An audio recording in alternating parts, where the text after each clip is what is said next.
Hola, el tema que nosotros vamos a considerar hoy es el tema de la imagen y la cultura. Como estamos en semiótica de la imagen y nuestro objeto de estudio es el signo, entonces vamos a tratar de entender la imagen como un signo. Primero hay que recordar que el signo es una cosa que está en vez de otra en algún aspecto o circunstancia para alguien. ¿Sí? Tiene que haber una circunstancia, tiene que haber un contexto y tiene que haber siempre un sujeto sensible que lo lea y haga una inferencia.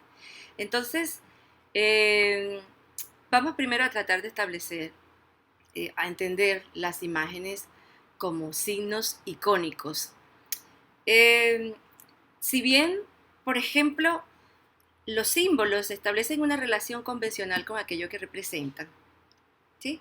Como por ejemplo un escudo nacional que va a representar la nación. Entonces, la relación que hay entre el signo y lo representado es convencional, es completamente simbólica. ¿Sí? Pero con relación a un signo indesical, que puede ser un brote, una manifestación de enrojecimiento en la piel, que puede llevarnos a pensar que es una enfermedad, entonces la relación que va a establecer es de causa y efecto. El signo es el brote y la enfermedad sería aquello que representa el objeto. ¿Qué pasa con la imagen? En este caso, la relación que establece el signo y lo representado es una relación de semejanza. Pero hay que aclarar que es una relación simplemente de semejanza. Nunca el signo mantiene las propiedades del objeto representado. Por ejemplo, nosotros tenemos aquí un dibujo del rostro de una mujer, ¿verdad? ¿Qué sucede acá? Que el objeto que está representado es la mujer real. Entonces, sabemos que esto es un plano bidimensional y la mujer real es tridimensional de carne y hueso, no de papel. Por lo tanto, es ahí donde debemos entender que lo que se tienen son unos rasgos semejantes. Humberto Eco lo aclara perfectamente, es muy preciso con lo que quiere decir. Él se refiere a que el problema de la iconicidad no es más que código de reconocimiento. Las culturas establecen unos parámetros, ¿sí? Unas reglas, las cuales la gente va a reconocer que esos signos icónicos son semejantes a los objetos que se representan. Un retrato, una fotografía, ¿sí? Cualquiera de esas formas con las cuales se asemejan los signos a sus objetos.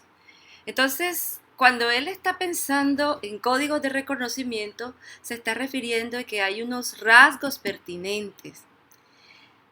Eh, Él se refiere en lo que yo mostré hace un momento, en que nosotros, o sea, no son rasgos pertinentes, por ejemplo, la bidimensionalidad de esta imagen, la falta de volumen en ese sentido, o el hecho de que la sustancia sea de papel, sino en este caso se refiere a los rasgos de la cara, ¿no? En cuanto a la silueta.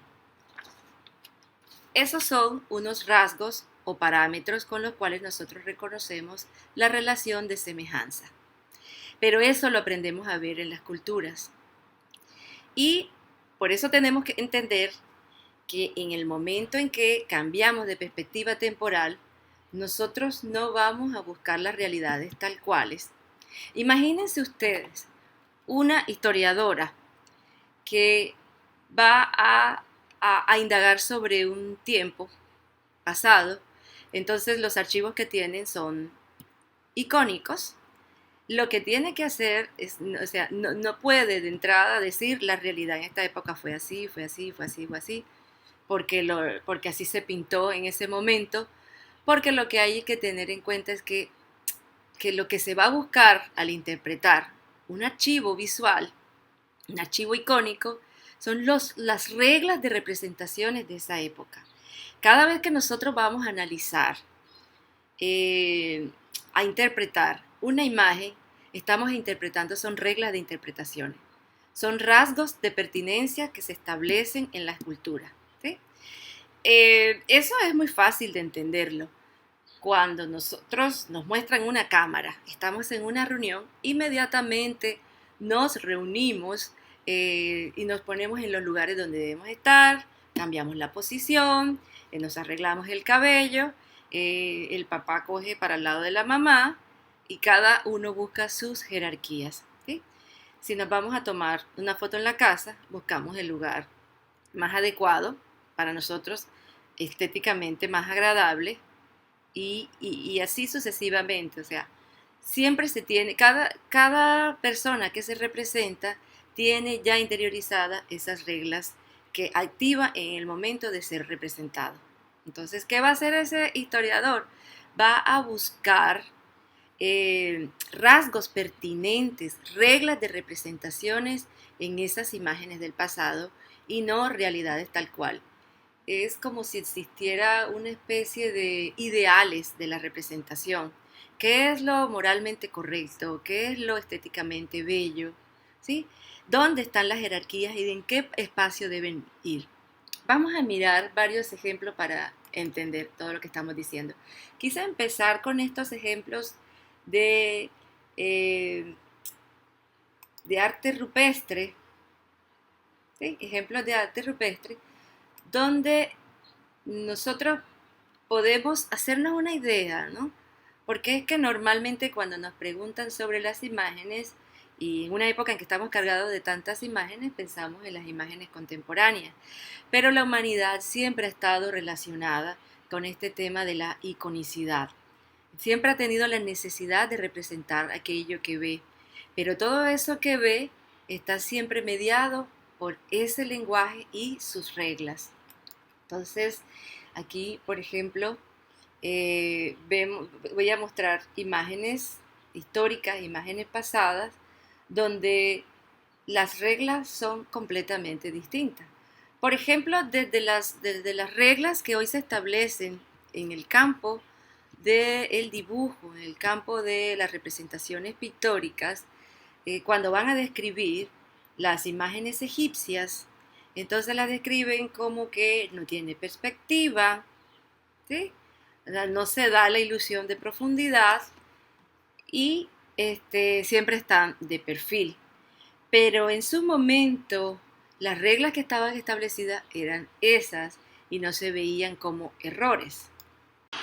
Aquí quiero mostrar el arte de hacer miniaturas. Este era un arte de la Edad Media que consistía en ilustrar los libros con imágenes muy coloridas y por supuesto en versiones muy pequeñas.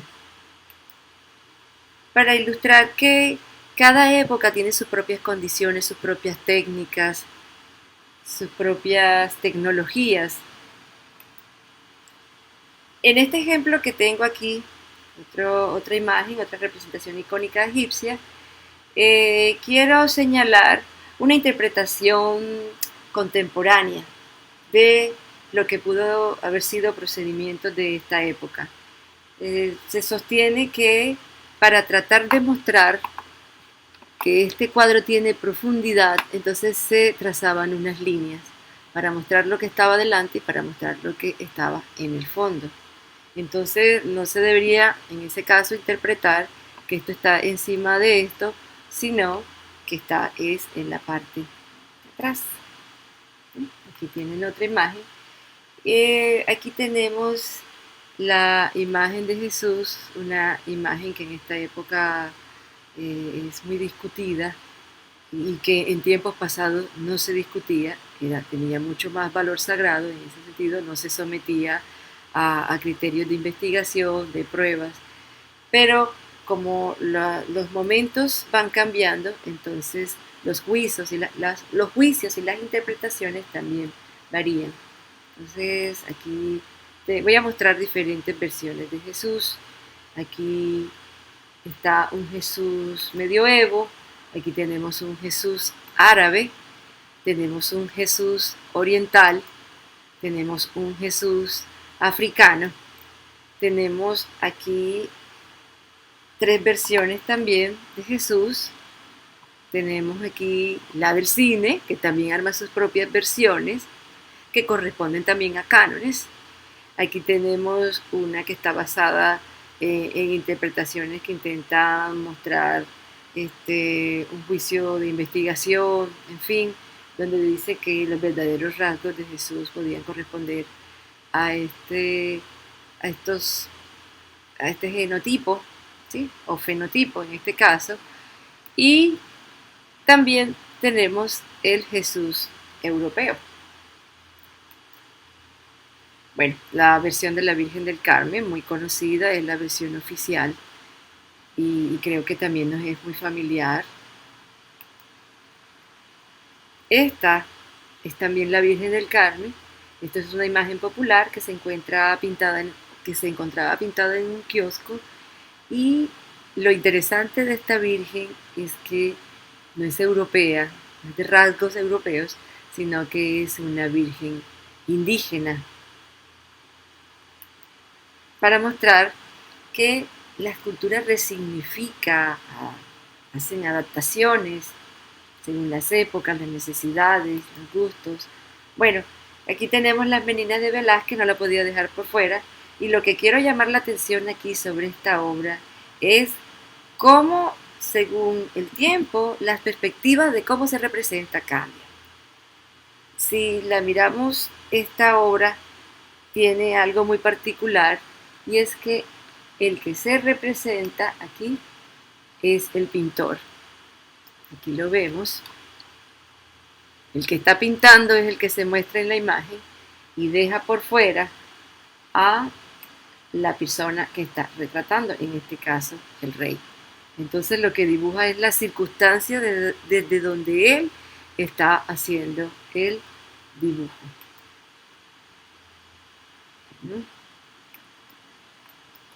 Bueno, aquí vamos a ver, voy a mostrar diferentes representaciones femeninas. Aquí tenemos a la Venus de Willendorf.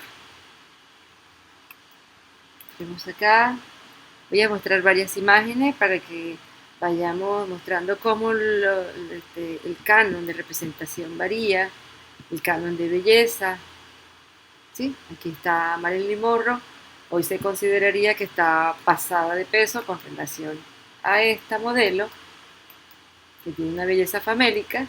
Y aquí también tenemos que todas esas visiones están rompiendo los esquemas, en fin, y que las mujeres deberían representarse en sus distintas formas, sus distintas etnias. Aquí tenemos también otro cuadro de otra representación, las mujeres y sus estilos.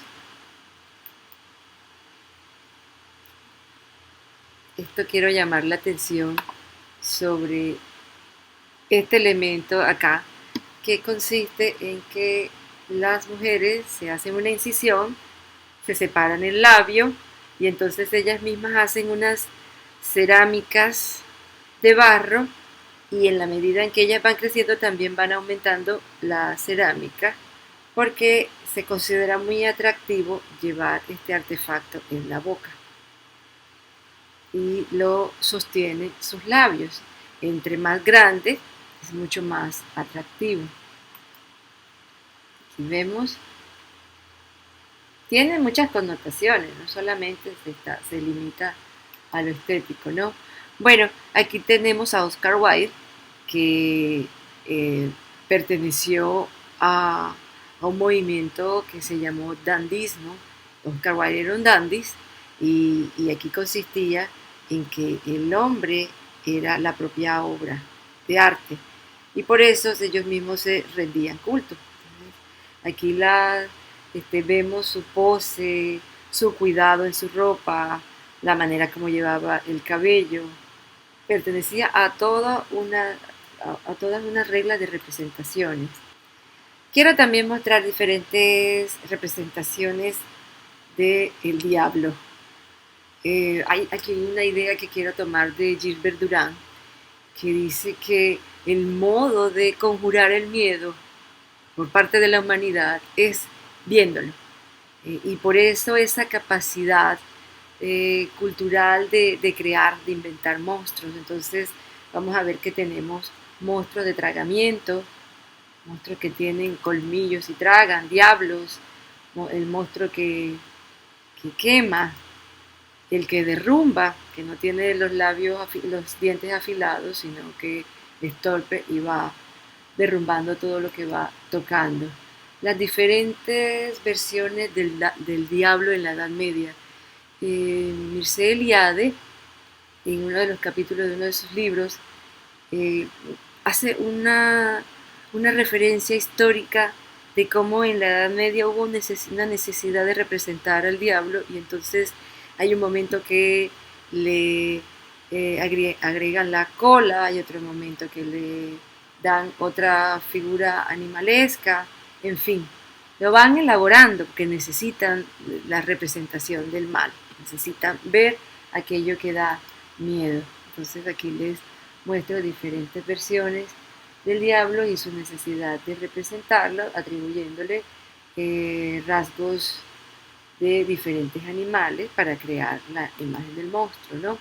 Bueno, aquí tenemos al David renacentista, a que quiero referirme a dar un ejemplo que no podíamos tampoco dejarlo por fuera del canon de belleza clásica, ¿sí? Que es la proporción y la armonía. ¿Sí? Cuando a uno le dicen tiene belleza griega, cree que todos los griegos son perfectos, sino que estamos hablando más bien de un canon histórico donde se tiene en cuenta que lo que se va a representar, independientemente tengamos una oreja más grande que la otra, en fin, es la proporción y la armonía, que nada salga por fuera, que nada sobre. Disculpe, la India Catalina, también llama mucho la atención. Hay gente que sostiene que así era la India Catalina, pero muchos no se comen el cuento. En este caso vemos que la India Catalina tiene el canon de belleza occidental, 90, 60, 90. Pero precisamente es lo que yo quiero ilustrar, que hay unas reglas de representación, hay unos cánones que son como unos ideales de los cuales son los, en este caso, los juicios con los cuales se representa. Esto es un meme, ¿no? Para recrear la vista. Y quiero también dar los ejemplos de la España franquista y las imágenes. Estas son representaciones de afiches de película y nos damos cuenta aquí, bueno, estas son imágenes ya de prensa, pero nos damos cuenta que la versión original es esta, que no tiene el bikini, y aquí le dibujan el bikini, porque se consideraba inmoral por la conservación de la actitud conservadora de la época, ¿no? Entonces vemos acá, aquí ustedes pueden ver, aquí tiene un escote y aquí incluso se ve el defecto cuando le pintan por encima una camiseta. Por supuesto, estos códigos han cambiado, esto no tiene ninguna connotación en este momento como algo inmoral. Miren, también vemos la diferencia, aquí hay más piel y acá está más tapada. Aquí se deja ver el nacimiento de los senos y acá se tapa con el plumaje. Bueno, y también quería hablar de que no solamente son las reglas morales, estéticas, de jerarquías sociales, sino también se habla de los códigos tecnológicos. Para hablar, por ejemplo, de las selfies, ¿sí? Y tomé esta imagen de la Mona Lisa tomándose un selfie, pero quiero hablar realmente que también los códigos tecnológicos terminan cambiando la perspectiva en la cual se toman las imágenes.